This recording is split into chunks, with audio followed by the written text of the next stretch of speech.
Hi, welcome to this week's edition of The Gloves Are Off. We missed you the last 7 days. Welcome back. And of course, we missed you too, Greg Buchanan, the host of Borshi Lise, the co-announcer for CPCA Radio. How are you doing? Not too bad, Moses. Not too bad. Excellent. And Kyle Tapp, I'm pleased to be joined by you, the assistant coach for the Lloydminster Bobcats.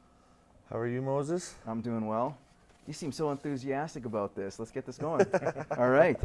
Let's start up with the West semifinal. The Saskatchewan Roughriders and Calgary Stampeders.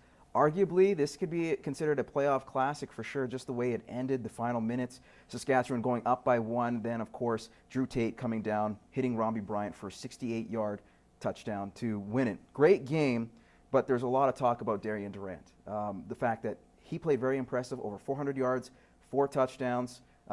Has this finally silenced his critics that he had, not only just elsewhere, but I mean in Saskatchewan, because they're so critical about the quarterback?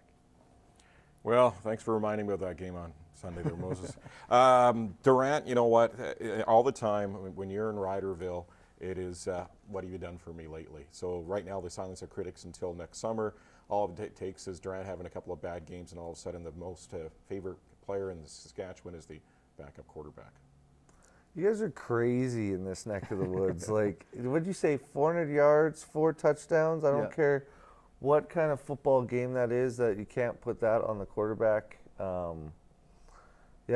Maybe time to start looking at the defense, maybe some defensive coordinators, maybe somebody that can cover a pass or two, because it sounds like a quarterback isn't your problem. Yeah, there was a few plays, and there was the Getzlaff drop pass. You're absolutely right, Kyle. There was the Getzlaff drop pass. There was the block point after attempt that went for 2 points the other way by Calgary. There was countless penalties that the Riders took. I'm just saying what happened to the Riders. What was the biggest and most significant play that happened out of those 3? Because you had the penalties early on when George hit Tate in the head.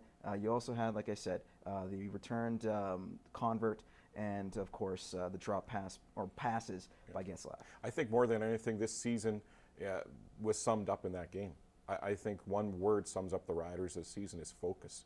There's so many times this team lost focus, and that's the reason why they had a great start, and all of a sudden they hit the skids, and then you look at Sunday, prime example of losing focus. When the last minute of the first half, they lost focus in a convert. They lost focus in letting Cornish run off for 30 or 40 yards and kick a field goal at the end of the first half.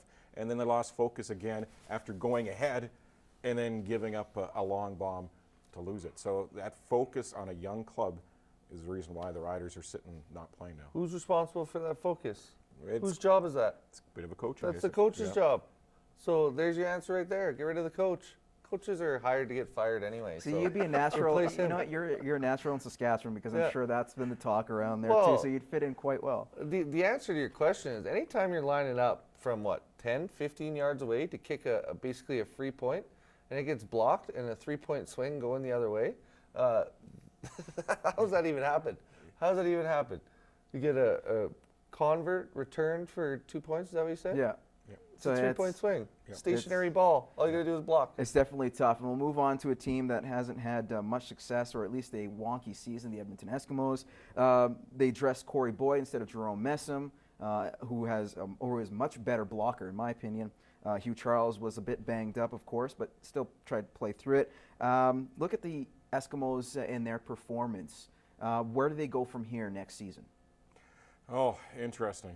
It's you look at their quarterback situation. That's got to get resolved. Yeah. Boyd was, I don't know why they even dressed him. He looked not even interested in playing. I think there's got to be a lot of changes offensively. Defensively, the Eskimos, I think they found the answer there.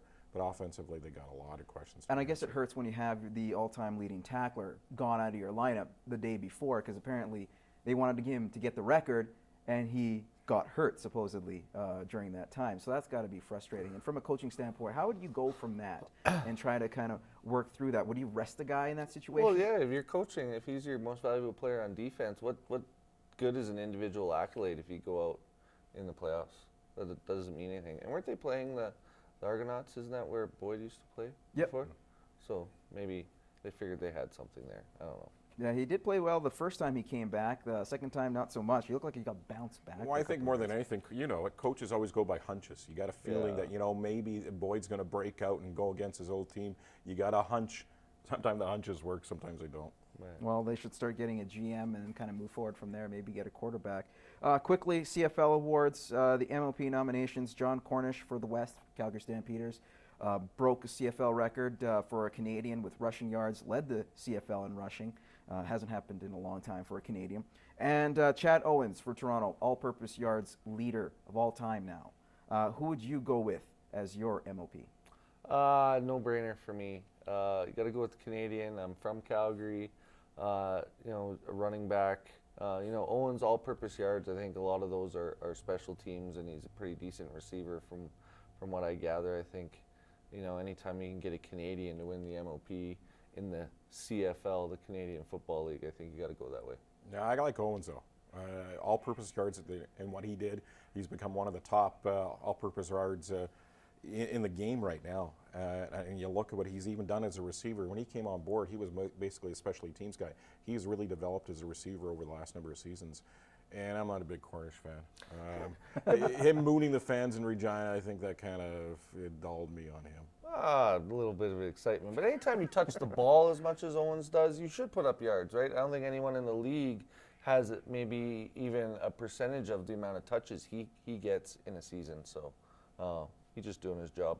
Go with the Canadian. All right, we're going to get on that topic in just a few moments, but we're going to take a quick commercial break and be back with more Gloves Are Off.